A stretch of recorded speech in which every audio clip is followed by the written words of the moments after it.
আলহামদুলিল্লাহ ওয়াসসালাতু ওয়াসসালামু আলা মান লা নাবিয়্যা বা'দা ওয়া আলা আলিহি ওয়া আসহাবিহি আজমাইন। আউযু বিল্লাহি মিনাশ শাইতানির রাজীম। বিসমিল্লাহির রাহমানির রহিম। ইন্নাহু মিন সুলাইমানা ওয়া ইন্নাহু বিসমিল্লাহির রাহমানির রহিম। আল্লাহ তা'আলু আলাইয়া ওয়া আতুনি মুসলিমিন। আমানতু বিল্লাহ।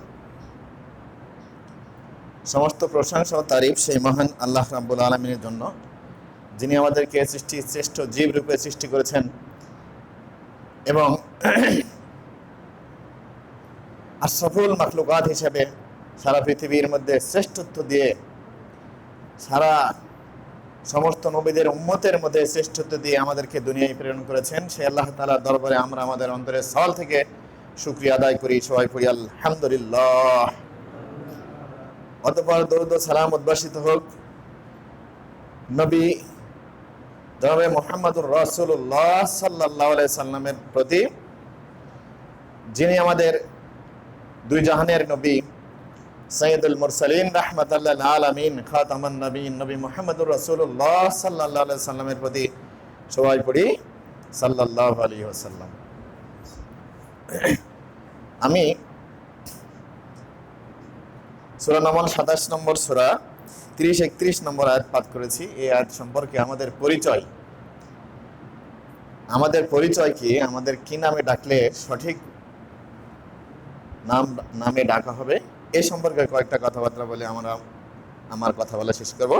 ওমা তাওফিকে ইল্লা বিল্লাহ। তবে তার প্রথমে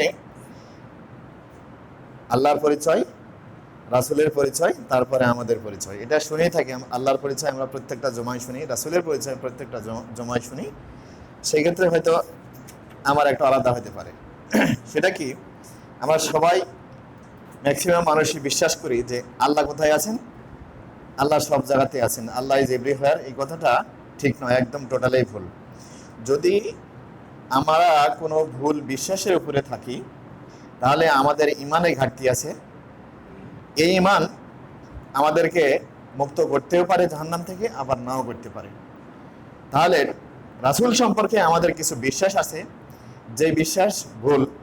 যদি ওই ভুল বিশ্বাসের উপরেই আমরা থাকি এবং মারা যাই, তাহলে এই ইমান আমাদেরকে জান্নাতে নিতেও পারে, নাও নিতে পারে। কেননা কোরআনের 6236টা আয়াত আছে, কিন্তু এই আয়াতের মধ্যে ইখতিলাফ থাকার কারণে আপনারা জানেন যে কোরআনে কত আয়াত আছে? 6666 আয়াত। কিন্তু বাস্তবে এখন আমরা যে কোরআনটা পড়ি, এই কোরআনের আয়াত যদি যোগ করা হয় তাহলে 6236 আয়াত। তাহলে এই 6236 আয়াতের মধ্যে আমরা গায়ের শক্তি লাগে এবং টাকা পয়সা খরচ করে আমল করা লাগে মাত্র 2 থেকে 2500 আয়াত। এই 2 থেকে 2500 আয়াতের আমল করতে গেলে আমরা আমাদের গায়ের শক্তি ব্যয় করি এবং টাকা পয়সা খরচ করতে হয়। বাদ বাকি 4000 আয়াতের আমল করতে গেলে শুধু জানলাম এবং মানলাম এই কথা বললেই আমলের সমান সওয়াব পাওয়া যায়। তার মানে কি, আমাদের বিশ্বাসটাই আমাদেরকে ঠিক করতে হবে, সাথে সাথে আমলও ঠিক করতে হবে। যদি বিশ্বাস ঠিক না থাকে, কোনো কাজ না করে খালি শুনলাম, পড়লাম, জানলাম, মানলাম, তাহলে আমার আমল হবে কয় পার্সেন্ট? 70% আমলের সমান সওয়াব পাবো, অথবা আরো বেশি। কিন্তু আমরা গায়ে পরিশ্রম করে টাকা পয়সা খরচ করে আমল করবো কত আয়াত? মাত্র 2 থেকে 2500 আয়াত। তাহলে আমাদের বিশ্বাসটা ঠিক করতে হবে। তাহলে এবার আমরা দেখি আল্লাহ সম্পর্কে আমাদের বিশ্বাস হলো আল্লাহ সব জায়গাতে নেই। সঠিক বিশ্বাসটা কোথায়? আল্লাহ সব জায়গাতে নেই। আল্লাহ কোথায় আছে? 20 নম্বর সূরা 5 নম্বর আয়াত, সূরার নাম তাহা, যে আর রহমানু আলাল আরশে ইস্তাওয়া। দয়াময় আল্লাহ, তার নাম হলো রহমান, তিনি আছে কোথায়? আরশের উপরে। আল্লাহ আছেন কোথায়? আরশের উপরে। তাহলে আল্লাহ কিভাবে আছেন এটা আমরা জানি না। আল্লাহ আমাদের মতো নয়।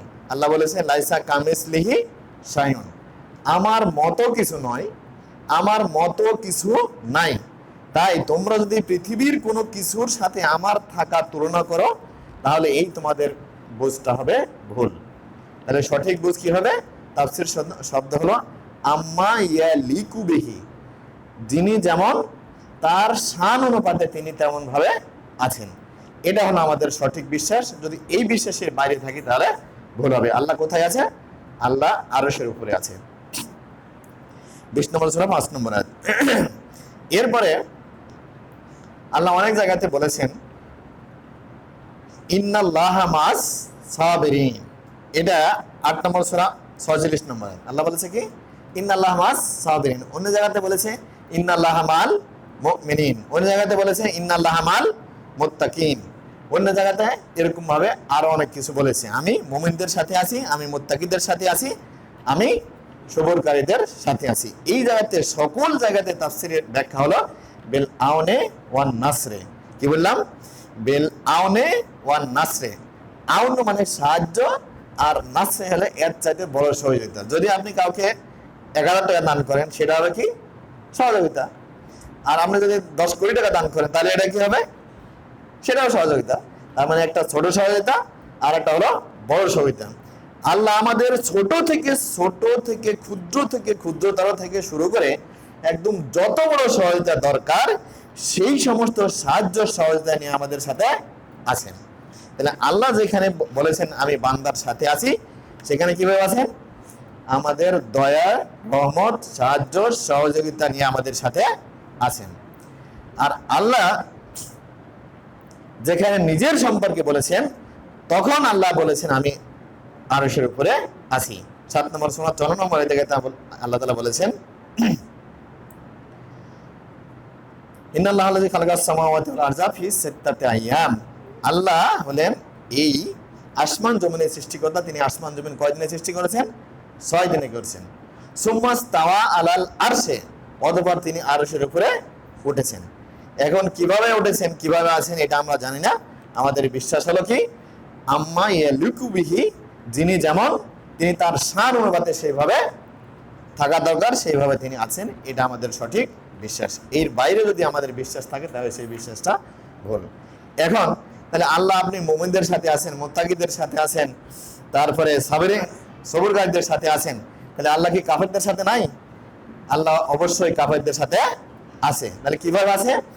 বেল আকসে ওয়াল মাউতে ওয়াল আমরাজ। কিভাবে আছে? আল্লাহ তাদেরকে গ্রেপ্তারি পরোয়ানা নিয়ে ওদের সাথে আছে। আল্লাহ তাদের সাথে কিভাবে আছে? যে কোনো সময় তাদেরকে তাদের অপরাধের কানে পাকড়াও করে জাহান্নামের মধ্যে ফেলে দিবেন, কোনো দয়াময় নাই, কোনো ক্ষমা নাই, এরকম কিছু নিয়ে আল্লাহ তাদের সাথে কাফেরদের সাথে আছেন। কিন্তু এই দুনিয়াতে যদি দেখা যায় তাহলে আমাদের চাইতে, মুসলমানদের চাইতে ওরাই কি আছে? অনেক সম্পদ এবং সন্তান, জ্ঞান গরিমাতে পার্থিব জীবনে অনেক কি আছে? উন্নতি লাভ করে আছে। এটা কেন আছে? এটা আছে এই কারণে যে কিয়ামতের পরে, মরণের পরে ওদের আর কোনো অংশ নাই, জান্নাতে ওদের আর তার কোনো অংশ নাই। দুনিয়াতে কাফের, মুশরিক, বেদুইন এরা যে ভালো কাজ করতেছে, এই ভালো কাজের প্রতিদান যেটা আমরা পরকালে পাবো, সেটা কাফের, মুশরিক, বেদুইন যারা, তারা দুনিয়াতেই পাচ্ছে। এই কারণে আল্লাহ তাআলা আমাদের চাইতে এখন আমরা যদি খেয়াল করে দেখি তাহলে ওরাই সম্পদ এবং সম্মানে কি আছে? টাকা পয়সায় ওরাই বেশি আছে। তাহলে কি হলো? আমাদের বিশ্বাস হলো আল্লাহ কোথায় আছে? আল্লাহ আরশের উপরে আছে। আর আল্লাহ যখন বলতেছে আমরা বান্দার সাথে আছি, তখন আউনের সাহায্য, সহায়তা, দয়া, রহমত দিয়ে আমাদের সাথে আছেন। আর আল্লাহ যখন বলতেছেন আমি কাফের, মুশরিক, বেদুইনদের সাথে আছি, তখন আল্লাহ তাদের গ্রেপ্তারি, পরোয়ানা, পাকড়াও এবং রহমত থেকে বঞ্চিত করে গজবের মধ্যে, চিরস্থায়ী গজবের মধ্যে ফেলে দেওয়ার কি নিয়ে? পরোয়ানা নিয়ে আল্লাহ তাদের সাথে আছেন। যাই, এটা হলো আল্লাহ সম্পর্কে প্রাথমিক ধারণা। এটা না থাকলে হয়তো আমাদের ইমানে ঘাটতি আছে, অথবা ইমানই নেই, এরকম ব্যাখ্যা আসবে। এরপরে রাসূল সম্পর্কে কিছু ধারণা। সেটা হলো কি, রাসূল সাল্লাল্লাহু আলাইহি ওয়াসাল্লাম তার যত কিছু আমাদের জন্য, দিন এবং দুনিয়ার জন্য, দিনের জন্য, পরকালে জান্নাত লাভের জন্য, আমাদের জন্য কল্যাণকর, তার সব কিছুই কি করে গেছেন? কোরআনে এবং হাদিসে বর্ণনা করে গেছেন। তো দেখি দুটো হাদিস দেখি অল্প করে হলেও। সেটা রাসূল সাল্লাল্লাহু আলাইহি ওয়াসাল্লামের শরীর সম্পর্কে, চেহারা সম্পর্কে বর্ণনা অনেক আছে। একটা যদি বলি, বুখারী শরীফে 5907 নম্বর হাদিস, আনাস রাদিয়াল্লাহু বর্ণনা করছেন, জাখমুল ইয়াদাইন ওয়াল কাদামাইন, রাসূলের জাখমুল ইয়াদাইন ওয়াল কাদামাইন, হাত এবং দুই পা ছিল মাংসল প্রশস্ত, মাংসল ছিল। মানে স্বাভাবিক যেটা সৌন্দর্য বর্ধনের জন্য যে পরিমাণ মাংস থাকা দরকার হাত এবং পায়ে, রাসূলের হাত এবং পায়ে এরকম কি করেছিল, মাংস ছিল। ও হাসানুল ওয়াজহে, চেহারা ছিল খুবই সুন্দর, খুবই সুন্দর, খুবই সুন্দর। এরপর আনাস রাজা বলতেছেন, লাম আরাক বাদাহু ওয়ালা কাবলাহু মিসলুহু। আনাস রাজা বলতেছে যে আমি আমার জন্ম থেকে শুরু করে মরা পর্যন্ত এমন লোক, এমন সুন্দর চেহারার মানুষ আর আগে এবং পরে দেখিনি। আনাস রাজা কি বলতেছে যে আমি আগে এবং পরে রাসূলের মতো সুন্দর লোক আর কাউকে দেখিনি। ওয়াকানা বাসিতাল কাফাইনে, আর রাসূলের দুই হাতটা ছিল প্রশস্ত। তার মানে রাসূলের দুই হাতটা ছিল প্রশস্ত। তার মানে আনাস রাদিয়াল্লাহু এই বক্তব্য থেকে জানা যাচ্ছে যে পৃথিবীর মধ্যে যদি মানে জন্ম থেকে শুরু করে পৃথিবীর সৃষ্টি থেকে শুরু করে কিয়ামত পর্যন্ত যত মানুষ দুনিয়াতে আসবে, আমরা ইসু আলাইহিস থেকে অনেক ঘটনা, কাহিনী, কিচ্ছা শুনেছি যে ওই যে মিশরের মহিলাদেরকে দাওয়াত দিয়ে যখন আপেল না লেবু কাটতে দেওয়া হয়েছিল, ওরা আপেল লেবু না কেটে হাত কেটেছিল। যদি রাসূলকে সামনে দিয়ে বলা হয়তো তোমরা আপেল খাও অথবা লেবু খাও, তাহলে ওরা হয়তো গলায় কেটে ফেলতো, তাও হয়তো টের পেত না। যাই হোক, এটা হলো আমার নিজের কথা বললাম। আর হাদিসের কথা হলো আনাস রাদিয়াল্লাহু বলতেছে যে আমি আমার জীবনে আগে এবং পরে রাসূলের মতো সুন্দর লোক দেখি নাই। এরপরে রাসূলের চেহারা বর্ণনা যদি এরকম হয়, এরপরে একটা চরিত্রের বর্ণনা দেখেন, বুখারী শরীফে 220 নম্বর হাদিস, আন আবি হুরায়রা রাদিয়াল্লাহু ক্বালা ক্বালা রাসূলুল্লাহ সাল্লাল্লাহু আলাইহি ওয়াসাল্লাম, আবু হুরায়রা রাদিয়াল্লাহু বলতেছেন, বর্ণনা করতেছেন, রাসূল সাল্লাল্লাহু আলাইহি ওয়াসাল্লাম বলেছেন যে কামা আরাবিয়ুন ফিল মসজিদে, এক বেদুইন লোক কি হলো, মসজিদে আসলো, ফাবালা ফিল মসজিদে, এবং মসজিদের মধ্যে প্রস্রাব করতে লাগলো। ফাতানাওয়ালাহুন নাসু, এরপর কি না সাহাবারা ফাতানাওয়ালা, তাকে ঘিরে ধরলো, মারার জন্য উদ্যত হলো। তখন রাসূল সাল্লাল্লাহু আলাইহি ওয়াসাল্লাম বললেন, দাও, তোমরা তাকে ধরো না, মারো না, দাও, তাকে ছেড়ে দাও। ও হারিক ওয়ালা বাউলি সাজলাম মিন মাইন আও জানুবাম মিন মাইন, ও হারিক, তোমরা বালতি দিয়ে পানি নিয়ে এসো, সাজলাম মিন মাইন আও জানুবাম মিন মাইন, এক বালতি অথবা বালতির চাইতে আরো বড় কিছু দিয়ে তোমরা পানি নিয়ে এসো। ও হারিক ওয়ালা বাউলি সাজলাম মিন মাইন, আর পানি ওই প্রস্রাবের উপরে তোমরা কি করো, পানি ঢেলে দাও। ইন্নামা বুইস্তুম মুয়াসসিরিন ওয়ালাম তুবাসু মুয়াসসিরিন, কেননা আমাকে প্রেরণ করা হয়েছে সহজ করার জন্য, কঠিন করার জন্য নয়। তার মানে এখানে কি বোঝাচ্ছে, রাসূল যেখানে একমাত্র যুদ্ধের ময়দান ছাড়া অন্য কোথাও কোনো মানুষকে একটা গালি দিয়েছেন অথবা একটা চড় থাপ্পড় দিয়েছেন, এর প্রমাণ দুনিয়াতে নাই।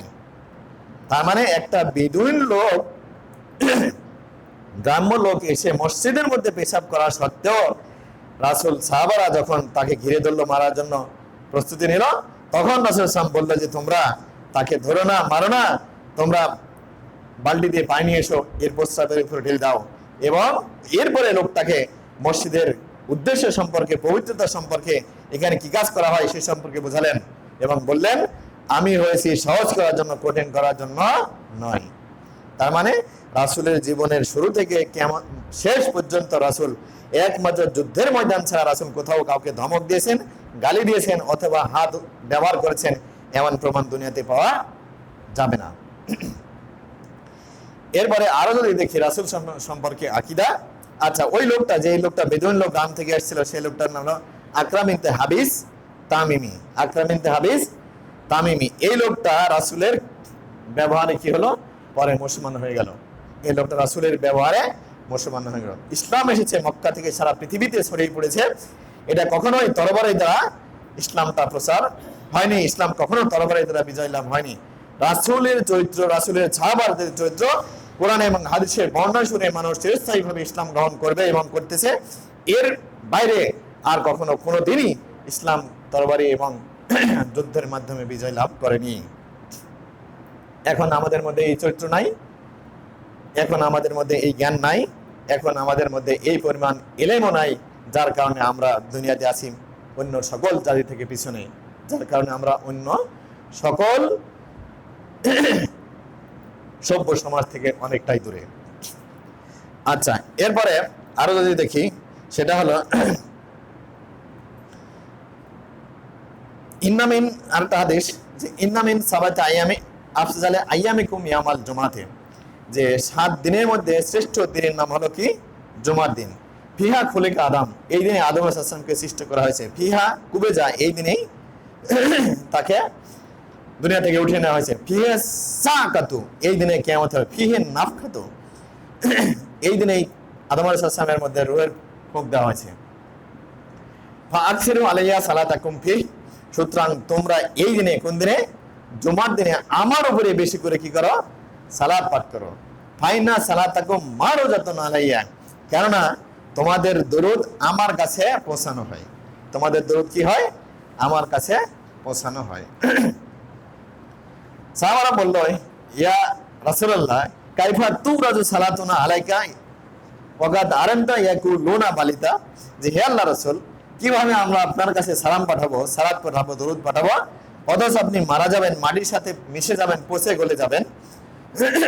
তখন রাসূল সাল্লাল্লাহু বললেন, ইন্নাল্লাহ হারামা আলাল আরশ আন ইয়াকুলা আস-সাদাল আম্বিয়া। রাসূল সাল্লাল্লাহু বললেন যে নিশ্চয় জমিনের উপরে হারাম করা হয়েছে আস-সাদাল আম্বিয়া। আস-সাদ জাসাদুন এক বচন, আস-সাদ হলো বহুবচন, নবীউন এক বচন, আর আম্বিয়া শব্দটা বহুবচন। শুধু রাসূল নয়, পৃথিবীতে আল্লাহ যত নবী রাসূল পাঠিয়েছেন তার সকল নবী রাসূলদের শরীরটাকে খেয়ে ফেলা মাটির উপরে হারাম করা হয়েছে। তার মানে কি? আদম আলাইহিস সালাম থেকে শুরু করে রাসূল সাল্লাল্লাহু আলাইহি ওয়াসাল্লাম পর্যন্ত যত নবী প্রেরণ করা হয়েছে, প্রত্যেকটা নবীদের চেহারাকে খেয়ে ফেলা মাটির উপরে হারাম করা হয়েছে। তাহলে কি হলো? রাসূলের শরীর যেখানে কবর দেওয়া হয়েছে সেখানে রাসূলের শরীরটা অক্ষত অবস্থায় আছে। এরপরে রাসূল, এই যে আমাদের বিভিন্ন এলাকায় মিলাদ হয়, আমাদের এই মসজিদে হয় কিনা জানি না, বা এই লোকালে হয় কিনা জানি না, অনেক এলাকায় হয়, অনেক এলাকায় হয় না। মিলাদে নবী রাসূল সাল্লাল্লাহু আলাইহি ওয়াসাল্লাম সরাসরি হাজির নাজির নাউজুবিল্লাহ, এটা বিশ্বাস করা ঠিক নয়। কেননা এই হাদিসটা ঠিক, আমি যেটা বললাম যে রাসূলের শরীরটা ওই কবরে অক্ষত অবস্থায় আছে। রাসূল নয়, যত নবী রাসূল আল্লাহ দুনিয়াতে পাঠিয়েছেন সবার শরীরটা কি আছে? ওই কবরে অক্ষত অবস্থায় আছে। আর একটা হাদিস, মান সাল্লা আলাইয়া ইনদা কাবরি সামাইতুহু, যে আমার কবরে সালাম দেয় আমি তার সালামটা শুনি। ওমান সাল্লা আলাইয়া নায়ান উবলাগতুহু, আর যারা সালাম দেয় দূর থেকে তাদের সালামকে আমার কাছে পৌঁছানো হয়। এই হাদিসটা জাল হাদিস, এটা ঠিক নয়। এই বিশ্বাস যদি আমরা করি, এই হাদিসটা জাল হাদিস হওয়ার কারণে এই হাদিসটা ঠিক নয়। এটা বলা এবং প্রচার করার সাথে সাথে বলতে হবে জাল হাদিস, এটা বিশ্বাসটা ঠিক নয়। কিন্তু সহিহ হাদিসটা কি? সহিহ হাদিস, ইন্না ফিল আরজে মালাইকাতুন সাইয়াহিন, ইন্না ফিল আরজে, নিশ্চয় জমিনের মধ্যে, মালাইকাতুন সাইয়াহিন, ভ্রমণরত অবস্থায় কিছু আল্লাহ ফেরেশতা নিযুক্ত করেছেন। ইউবাল্লিগুনি সালাতাকুম, যারা ইউবাল্লিগুনি, যারা পৌঁছায় দেয়, নিয়ে আসে, সালাতাকুম, তোমাদের দরুদকে আমার কাছে নিয়ে আসে। তার মানে এই হাদিসটা ঠিক। তার মানে রাসূল এখানে মিলাদ মাহফিলে ওখান থেকে চলে আসে হাজির নাজির হয়, এই বিশ্বাসটা টোটালেই ভুল, কোন হাদিস সমর্থিত নয়, সহিহ হাদিস সমর্থিত নয়।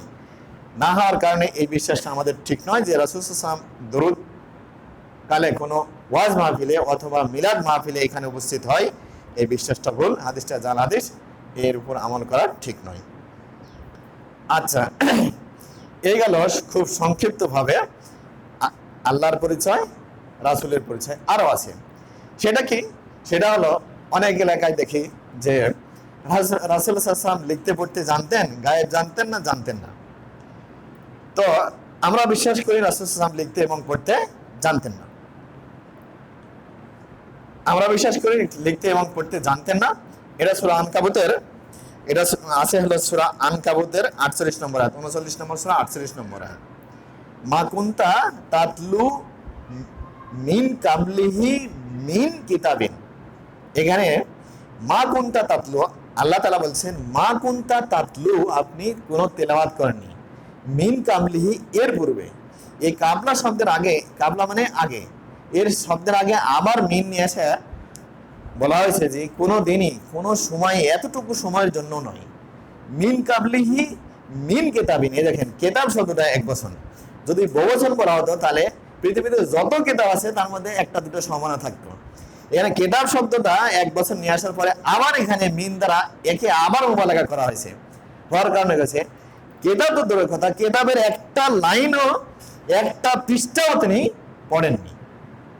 এই বাক্যের মধ্যে শব্দের মধ্যে এই অর্থগুলো আছে, লুকানো আছে, কিন্তু ভালো অর্থ করে এভাবে পাবেন না। তার মানে কি মা কুনতা তাতলু মিন কাবলিহি মিন কিতাবিন, যে কিতাব সময়ের মধ্যে কোনো কিতাব, আর কিতাব একটা কিতাবের মধ্যে কোনো একটা পৃষ্ঠা অথবা একটা লাইনও তিনি পড়েননি। আর তারপরে আমার একটা ব্যাকরণ এখানে আছে যে ফেলে মোজারকে নেগেটিভ বানানো হয় লা দ্বারা, তাহলে কি হয়, লা দ্বারা ফেলে মোজারকে নেগেটিভ বাক্য পরিণত করা হয়, কিন্তু এখানে মা দ্বারা করা হয়েছে। এর কি কারণ? এর কারণ হলো এই লা দ্বারা যদি আপনি মোজারকে নেগেটিভ করেন তাহলে হয় একবার না বলা, আর মা দ্বারা যদি নেগেটিভ করা হয় আবার ওই দিকে যদি হরফে যার অতিরিক্ত নিয়ে আসা হয় তাহলে অগণিত সংখ্যক না বলা। তার মানে কি রাসূলুল্লাহ সাল্লাল্লাহু আলাইহি ওয়াসাল্লাম পড়েননি পড়েননি পড়েননি, লেখেননি লেখেননি লেখেননি, মানে হাজারবার না শব্দ বলা, এর মিনিমাম কমপক্ষে কয়বার? 4 বার। তাহলে রাসূলুল্লাহ সাল্লাল্লাহু আলাইহি ওয়াসাল্লাম কোনো কিতাব পড়েননি, কোনো কিতাব লেখেননি, এটা বেশি জোরালো না রাসূলুল্লাহ সাল্লাল্লাহু আলাইহি ওয়াসাল্লাম কোনো কিতাব পড়েননি পড়েননি পড়েননি পড়েননি, রাসূল সাহেব কোনো কিতাব লেখেননি লেখেননি লেখেননি লেখেননি, কোনটা বেশি শক্তিশালী?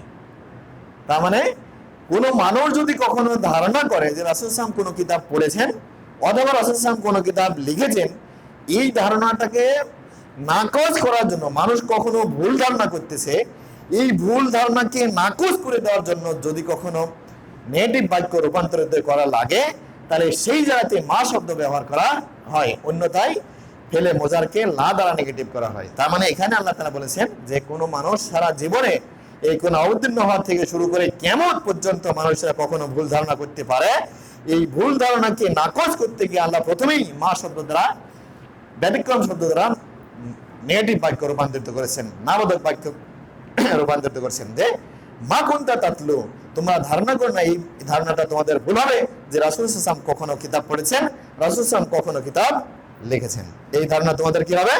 ভুল হবে।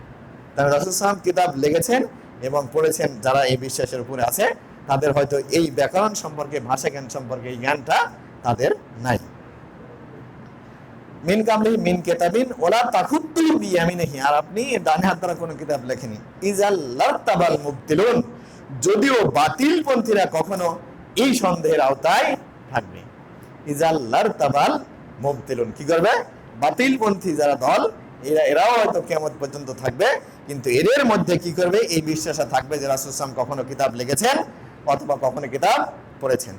যদি আমরা মুসলমানদের মধ্যে দেখি এই সংখ্যাটা খুবই কম, কিন্তু যদি অন্যদিকে দেখেন যারা ইহুদি বৌদ্ধ খ্রিস্টান আছে, যারা কোরআন স্টাডি করে, এরা হয়তো আপনাকে আমাকে বিভ্রান্ত করার জন্য, মুসলমানদের মধ্যে বিভক্তি সৃষ্টি করার জন্য কি করবে?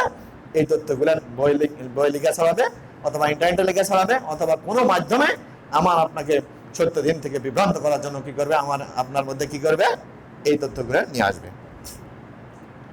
আচ্ছা, যাই হোক, এই গেল খুবই সংক্ষেপে আল্লাহর ধারণা, রাসূলের ধারণা। এরপরে যদি আমরা আমাদের পরিচয় নিয়ে আসি, হাদিস থেকে, তাহলে আমাদের পরিচয় কি? তাহলে আমাদের পরিচয়, আমরা কি? আল্লাহ দুনিয়াতে মানুষ সৃষ্টি করেছেন, ওমা খালাকতুল জিন্নে ওয়াল ইনসা ইল্লা লিয়াবুদুন, আল্লাহ জিন এবং ইনসান সৃষ্টি করেছেন কি কারণে? আল্লাহর ইবাদত করার জন্য। তাহলে পৃথিবীতে এখানে আল্লাহ হিন্দু বৌদ্ধ খ্রিস্টানকে বাদ দেননি, পৃথিবীর সকল মানুষকে কি করেছেন? ইবাদতের জন্য সৃষ্টি করেছেন। তাহলে এই মানুষের মধ্যে আল্লাহর কাছে সর্বনিকৃষ্ট মানের মানুষ হলো কি? মুনাফিক। এরপরে এর চাইতে ভালো মানুষকে কাফের এবং মুশরিক, এর চাইতে ভালো মানুষকে মুসলমান, এর চাইতে ভালো মানুষকে মুমিন, এর চাইতে আরো ভালো মানুষকে মুহসিন, এর চাইতে আরো ভালো মানুষকে শহীদ, এর চাইতে আরো ভালো মানুষকে সাহাবা, এর চাইতে আরো ভালো মানুষকে নবী রাসূল। কি বললাম? আল্লাহ তাআলা এই দুনিয়াতে কি সৃষ্টি করেছেন? মানুষ সৃষ্টি করেছেন। এই মানুষের মধ্যে আল্লাহর কাছে সবচেয়ে নিকৃষ্ট মানুষ কারা? মুনাফিক। এর চাইতে ভালো মানুষকে কাফের এবং মুশরিক। এর চাইতে ভালো মানুষকে মুসলমান। এর চাইতে ভালো মানুষকে মুমিন। এর চাইতে ভালো মানুষকে মুহসিন। এর চাইতে ভালো মানুষকে শহীদ। এর চাইতে ভালো মানুষকে সাহাবাগণ। এর চাইতে ভালো মানুষকে নবী রাসূল। আচ্ছা, এইবারে আমাদের কাছ থেকে শুরু করি। তাহলে আমরা যারা কোরআন হাদিস জানি এবং মানি, আমরা যারা কোরআন হাদিস জানি এবং মানি, দেখিনি, আমরা যারা কোরআন হাদিস জানি এবং মানি তারা কি? তারা মুসলমান। এরপরে যারা এর চাইতে আরো বেশি মানি, এর চাইতে যারা আরো বেশি মানি, জানি এবং মানি, তারা মুমিন। এর চাইতে আরো বেশি জানি এবং মানি, তার মানে কি? মুহসিন। মুহসিন শব্দটা বোঝাতে গেলে অনেক বড় হাদিস বলতে হবে, হালকা করে বোঝাই। সেটা হলো মুহসিন, যে আমরা জানি এবং মানি। আজকে ধরেন করে আমরা এখানে সব মানুষ 10টা আয়াত পড়েছি, কিন্তু আগামীকাল কি করবো? কোরআনের 11টা আয়াত জানবো এবং মানবো। পরের দিনে কি করবো? 12টা আয়াত জানবো এবং মানবো। তারপরে পরের দিন কি করবো?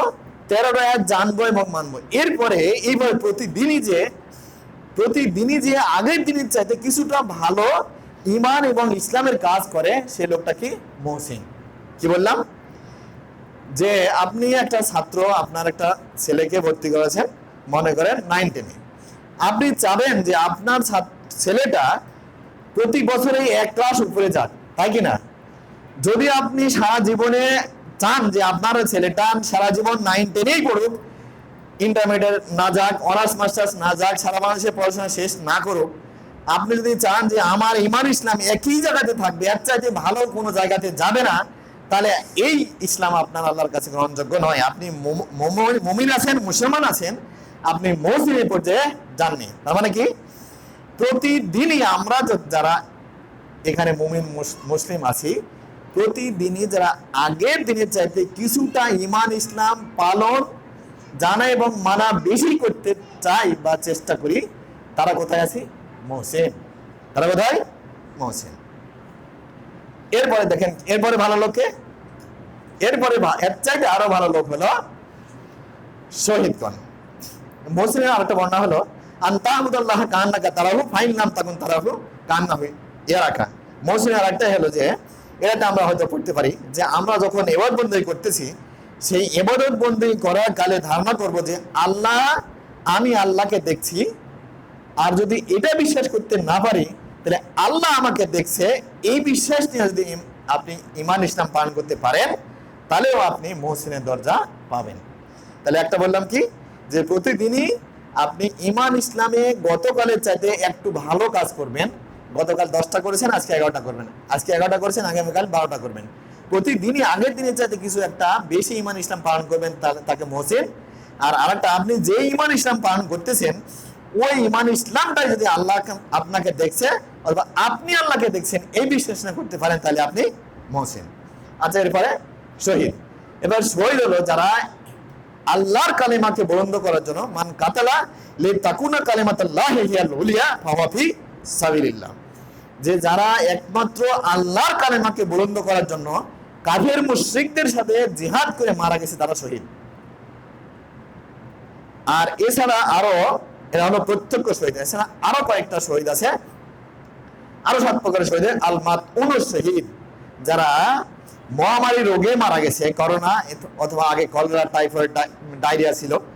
হয়তো আমাদের বাপ দাদার আমলে শুনেছি যে ডায়রিয়া আসলে নাকি ওই এলাকার সব নাকি মানুষ মারা যেত, এর কোনো চিকিৎসা ছিল না।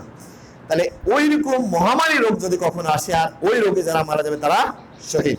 আল মাতউন শহীদ। আল মাবতুন শহীদ, যারা পেটের অসুখে মারা যাবে তারা শহীদ। ওয়াল গারিক শহীদ, যারা পানিতে ডুবে মারা যাবে তারা শহীদ।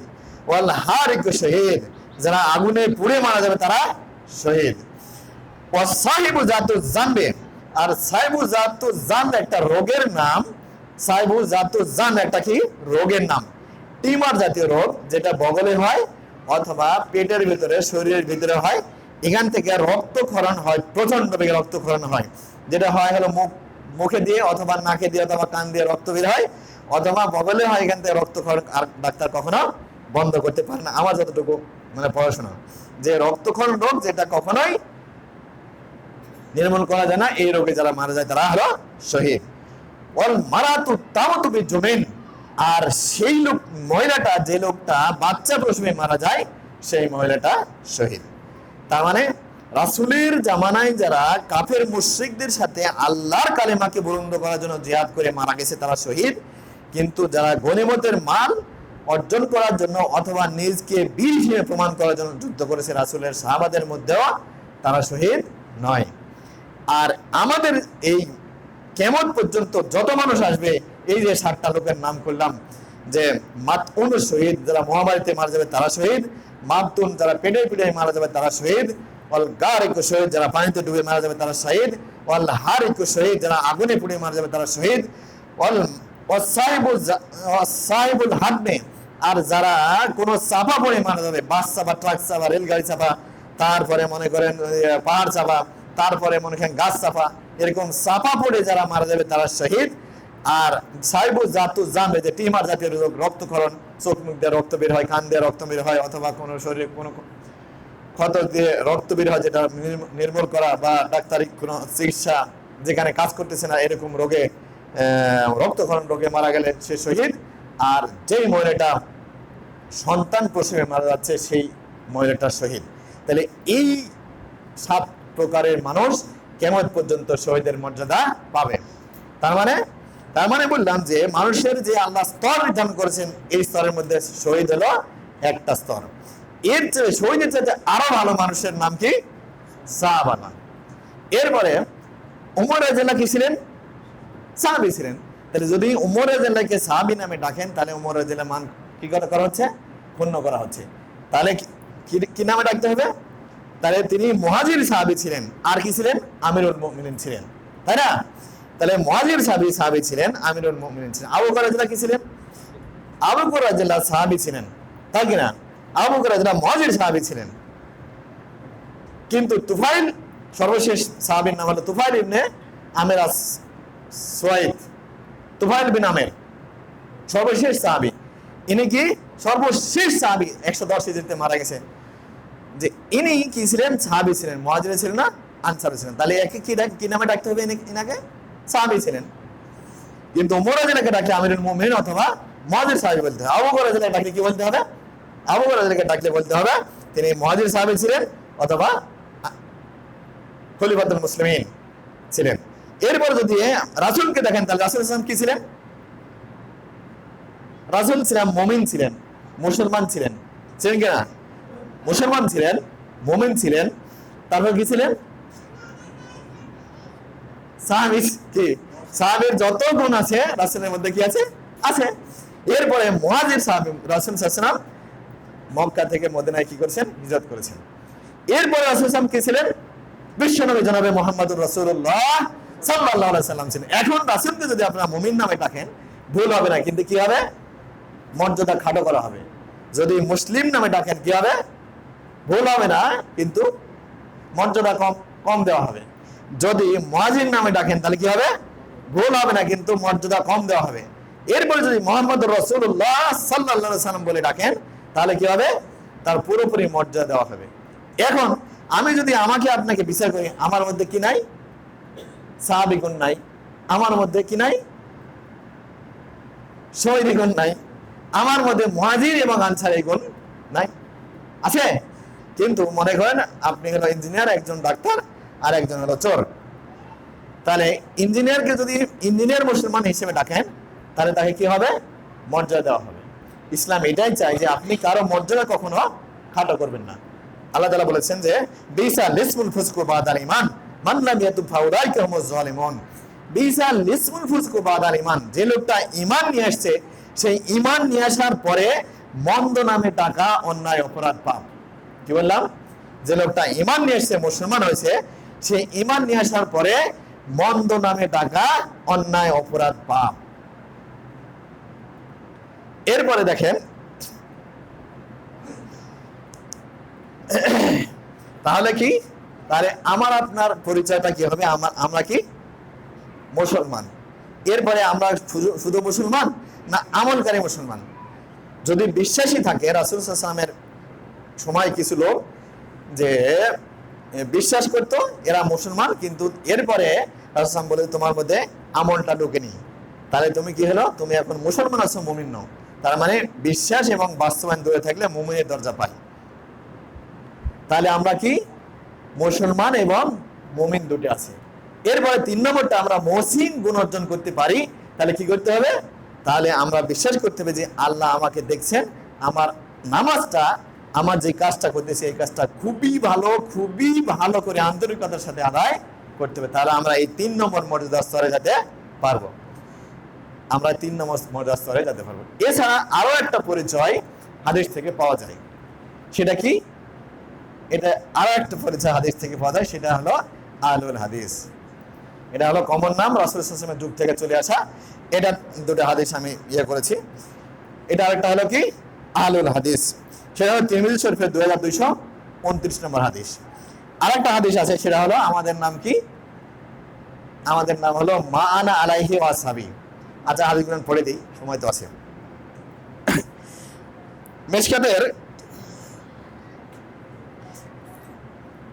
মেশকাতের হলো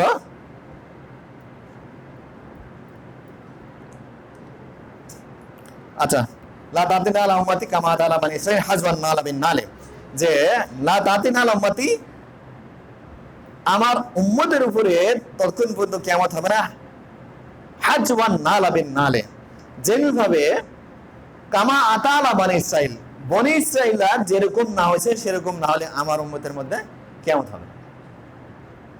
হাজওয়ান নালা বিন নালে, যেভাবে বাম পায়ের জুতা ডান পায়ের জুতার মতো হয়। বাম পায়ের জুতা কি হয়? ডান পায়ের জুতার মতো। তার মানে কি বাম পায়ের জুতার সাথে ডান পায়ের জুতার কোনো অমিল নাই, শুধু অমিল আছে কোথায়? উল্টা। শুধু অমিল কোথায়? উল্টা। আচ্ছা, ওয়াইন্না বানি ইসরাঈল ওয়াইন্না মিনকুম মান আতা উম্মুহু আলা নিয়াতান, যদি বনি ইসরাঈলের মধ্যে কোনো লোক মায়ের সাথে ব্যভিচার করে, লাকানা ফি উম্মতি মান ইয়াসনাউ যালিকা, যে আমার উম্মতের মধ্যে এমন এক লোক হবে যে এই কাজটা করবে। ওয়া ইন্না বানি ইসরাঈল তাফাররাকাত আলা সিনতাইনি ওয়া সাবিনা মিল্লাহ, যে বনি ইসরাঈলের মধ্যে যে সমস্ত লোকেরা ছিল তারা 72টা দলে কি হয়েছে? বিভক্ত হয়েছে। তাফতারিক উম্মতি আলা সালাসি ওয়া সাবিনা মিল্লাহ, আর আমার উম্মতেরা 73টা দলে ভাগ হবে। কিভাবে ভাগ হবে? 73টা দলে ভাগ কিভাবে হবে? তারা এই ধর্ম বিশ্বাস নিয়ে একই কোরআন একই হাদিস গবেষণা করে কি হবে? একজন হবে চরমনায়, একজন হবে সারসিনা, একজন হবে ফরিদপুরে, একজন হবে আটরসি, একজন হবে মাইজ ভান্ডারি, আরেকজন হবে আলে হাদিস, আরেকজন হবে মনে করেন তাবলীগ, আরেকজন হবে, এরকম যত দল আছে প্রত্যেকটা দলে ভাগ হবে। প্রত্যেকটা দলে ভাগ হয়ে কত হবে?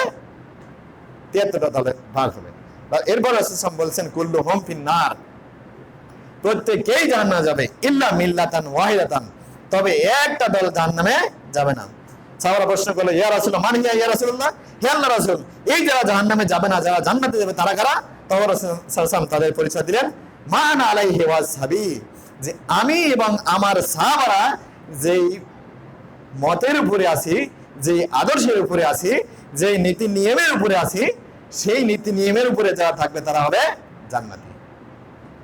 আচ্ছা, এরপরে আরেকটা হাদিস, আন ইরবাজ বিন সারিয়া তারা ইরবাজ বিন সারিয়া হতে বর্ণিত, রাসূল সাল্লাল্লাহু আলাইহি ওয়াসাল্লাম বলেছেন, সাল্লা বিনা রাসূলুল্লাহ সাল্লাল্লাহু আলাইহি ওয়াসাল্লাম, রাসূল সাল্লাল্লাহু আলাইহি ওয়াসাল্লাম আমাদেরকে নিয়ে নামাজ আদায় করলেন। ফাকবালা আলাইনা, আমাদের দিকে ঘুরে বসলেন। ফাওয়াজানা মাওজাতান মালিকাতান, খুবই মরস্পর্শী ওয়াজ করেন। জারাফাত মিনহাল উয়ুন, আমাদের চোখ থেকে পানি পড়লো। ওয়াজিলাত মিনহাল কুলুব, আমাদের অন্তরটা বিগলিত হলো। ফাকালা রাজুলুন ইয়া রাসূলুল্লাহ ইন্না হাযিহি মাওজাতুন মুআদ্দাউন, হে আল্লাহর রাসূল, আপনার জীবনের কি এটাই সর্বশেষ বক্তব্য? আর কি আপনি জীবনে বক্তব্য দিবেন না? ফাআউসিরা, আপনি আরো বক্তব্য রাখুন। একটা লোক এই কথা বললো। তখন রাসূল বলল, উযিকুম বিতাকওয়াল্লাহ, আমি তোমাদেরকে তাকওয়ার উপদেশ দিচ্ছি, ওয়াজ করতেছি। তাকওয়া কাকে বলে? ইমতিসালিল আওয়ামির ওয়াজতানিবিন নাহি, আল্লাহর অর্ডার, রাসূলের অর্ডার পালন, ইমতিসালিল আওয়ামির ওয়াজতানিবিন নাহি, আর নিষিদ্ধকে বর্জন করে চলার নাম তাকওয়া। আরেকটা সংজ্ঞা হলো খাফু ইকাবাহু বিআনতুতিহু, আনুগত্য করার মাধ্যমে শাস্তিকে ভয় করার নাম হলো তাকওয়া। আরেকটা হলো তারকাল মাসি, যে সমস্ত পচা কাজ বর্জন করে চলার নাম হলো তাকওয়া। এই জায়গাটা একটা কোরআন আয়াত আছে, যদি কেউ কোনো মানুষ পচা কাজ না করে, ভালো কাজ না করে, খালি বিশ্বাস করে ইমান আমলের উপরে আসি, তাদের মধ্যে আছে কিনা। এখানে স্কলারদের একটা গবেষণামূলক তথ্য এটা বলে হতে পারে, সে না বললেই নয়। সেটা হলো যে আল্লাহ বলেছে লিমান খাফা মাকামা রাব্বিহি জান্নাতান, যারা আল্লাহকে ভয় করে তাদের জন্য দুইটা জান্নাত। তার মানে একটা আমল করার জন্য জান্নাত, আর একটা পচা কাজ না করার জন্য জান্নাত। তার মানে কেউ যদি পচা কাজটা না করে, তার মানে সুদ খায় না, ঘুষ খায় না, জেনা করে, ব্যবসায় করে, ডাকাতি দেয় না, তার জন্য সে একটা জান্নাত পাবে। কিন্তু যদি যে মনে করেন নামাজ পড়া, রোজা রাখে না, হাত দেয় না, জাকাত দেয় না, তার মানে তার কি নাই, ভালো কাজ না, কিন্তু সে খারাপ কাজে দূরে থাকার কারণেও আল্লাহ তাকে এত দয়ালু, আল্লাহ এত দয়ালু, বলছে ঠিক আছে তুমি যত ভালো কাজ নাই, কিন্তু খারাপ কাজ যেহেতু করো নাই, আমার নিষেধ থেকে একটা মানছো, তোমার জান্নাত দিলাম। সুবহানাল্লাহ। আচ্ছা, উসিকুম বিতাকওয়াল্লাহ, তাকওয়া শব্দ বুঝলাম। বেল উসিকুম বিতাকওয়াল্লাহ ওয়াসামে, তোমরা নেতার কথা মেনে চলো, নেতার কথা মেনে চলো। বেল ওয়াসামে তারা অনুগত করো। ইনকানা আবদান হাবশিয়ান, নেতা যদি তোমাদের হাবশি গোলামও হয়, নেতা যদি হাবশি গোলামও হয়, তাহলে তোমরা তার কথা মেনে চলো। ফাইন্না মা ইয়াইশ মিনকুম মিন বাদি, কেননা আমি মরে যাওয়ার পরে তোমরা যারা বেঁচে থাকবে তারা কি করবে, ফাসা ইয়ারা ইখতিলাফান কাসীরা, তোমরা আমার পরে এই একই কোরআনে একই হাদিসের অনেক মতভেদ, অনেক মতপার্থক্য কি করবে, দেখতে পাবে। ফালাইকুম বিসুন্নতি ওয়া সুন্নাতি খুলাফায়ে রাশিদিন আল মাহদিন, তখন তোমাদের কাজ হলো আমার সুন্নাত আর আমার হেদায়েতপ্রাপ্ত চার খলিফার সুন্নাত কি করবে, তোমরা আঁকড়ে ধরে থাকবে, মেনে চলবে। তাহলে আগে হাদিস পেলাম মা আনা আলাইহি ওয়া আসহাবি, আমাদের পরিচয় কি, আমরা যদি পরিচয় দিই আহলে হাদিস বললেও তিরমিজির 2229 নম্বর হাদিস এটা বলা যাবে। আর যদি ওই কথা না বলেন তাহলে মা আনা আলাইহি ওয়া আসহাবি এটা বলতে হবে।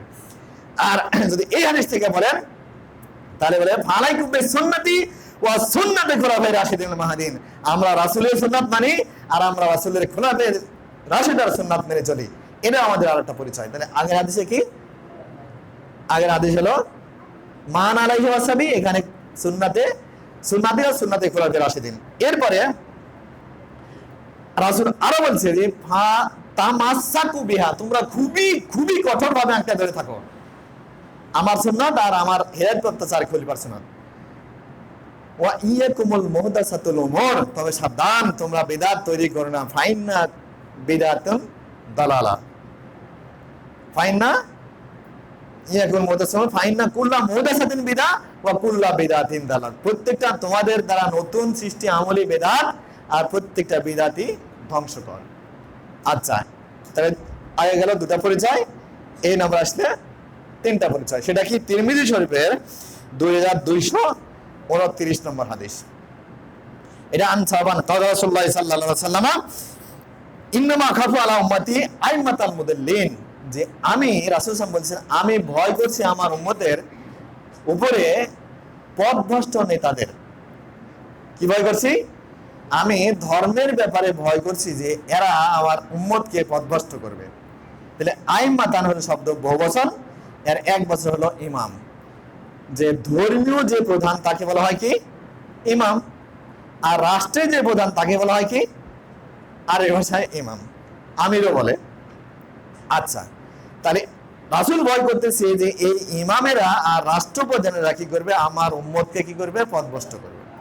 তাহলে ইমামেরা, আলেমেরা, ফুকাহাগণরা যদি সন্দেহ সংশয়পূর্ণ তথ্য দেয় অথবা বিদআত তৈরি করে, যেটা সাধারণ মানুষ পড়াশোনা না করার কারণে ইমামদের অনুসরণ করে চলে, তাহলে কি হবে, তাহলে পথভ্রষ্ট হবে।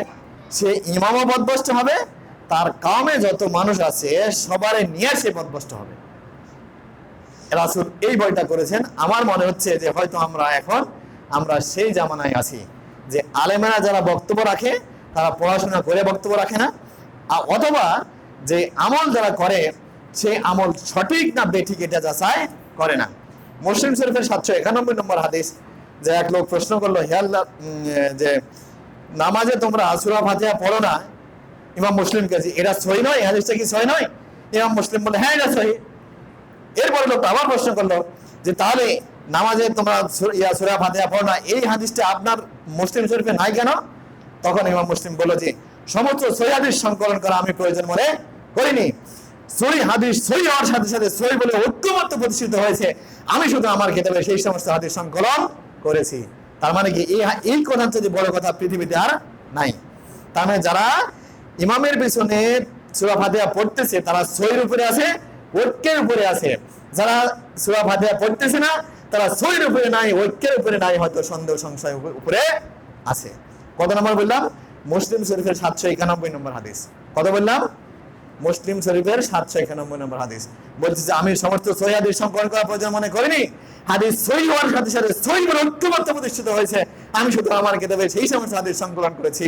তার মানে ইমাম মুসলিম যাচ্ছে যে আমি মুসলমানকে সহির উপরে তুলতে চাই, ঐক্যের উপরে তুলতে চাই, মতানৈক্য থেকে বের করে আমি ঐক্যের উপরে নিয়ে আসতে চাই।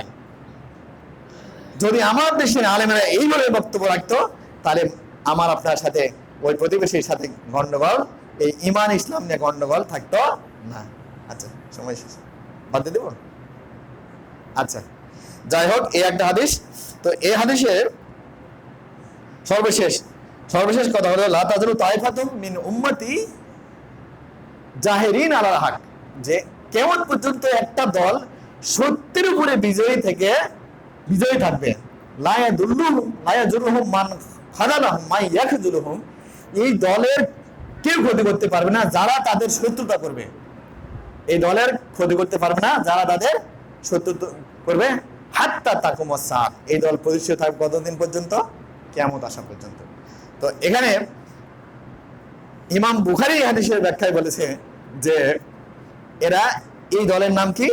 আহলুল ইলম, যারা ইলম গবেষণাকারী এবং বাস্তবায়নকারী আমলকারী দল। আর ইমাম শাফি, মালিকি, হাম্বলি এবং আহমদ বিন হাম্বল বলেছে যদি আহলে হাদিসকে না বলি তাহলে আমি বলতে পারি না এই দল কারা। কি বললাম? ইমাম আহমদ বিন হাম্বল বলেছে যদি আমি আহলে হাদিস না বলি তাহলে আমি জানি না এই দল কারা।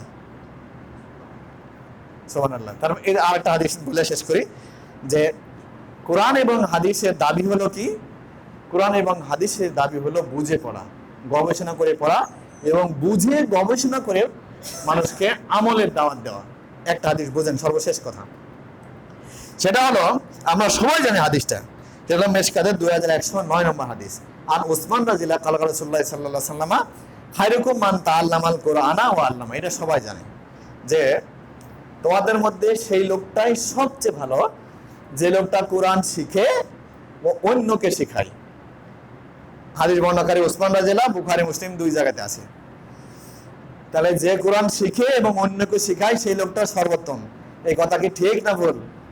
বুখারী মুসলিম দুই জায়গাতে আছে। কি বলেন দেখি, ঠিক না ভুল? ঠিক। এই কথাটা ভুল। যদি আমল না করে, এবারে কি বুঝটা ঠিক হয়েছে না বলেছে? আমল যদি না করে তাহলে ওটা কি কি বলেন দেখি, ভণ্ড নাকি মূর্খ? আচ্ছা, যাই হোক, ভদ্র ভাষায় বললে মূর্খ আর অভদ্র ভাষায় বললে ভণ্ড। তার মানে কোরআনের এবং হাদিসের দাবি হলো আমরা শোনার সাথে সাথে আমাদের জ্ঞানে মাথায় যে বুঝটা আসতেছে এই বুঝটাকে আরো বেশি বুঝতে হবে, ওই কথাটা আরো বেশি করে বুঝতে হবে, বুঝে নিজে আমল করতে হবে, অন্যকে আমলের দাওয়াত দিতে হবে। কিন্তু আমি একটা কথা শুনলাম এবং প্রচার করলাম, এটার উপরে দাওয়াত দিলাম, এটার মধ্যে ভুল থাকতে পারে। আমার আলেম ওলামাকে এই জায়গা থেকে বের হয়ে এসে সত্য জানা, মানা এবং প্রচারের দাওয়াত দিতে হবে, যাতে আমাদের মধ্যে যত দল আছে সেই দল হয়ে আমরা এক জায়গাতে আসতে পারি। আসসালামু আলাইকুম রাহমাতুল্লাহ।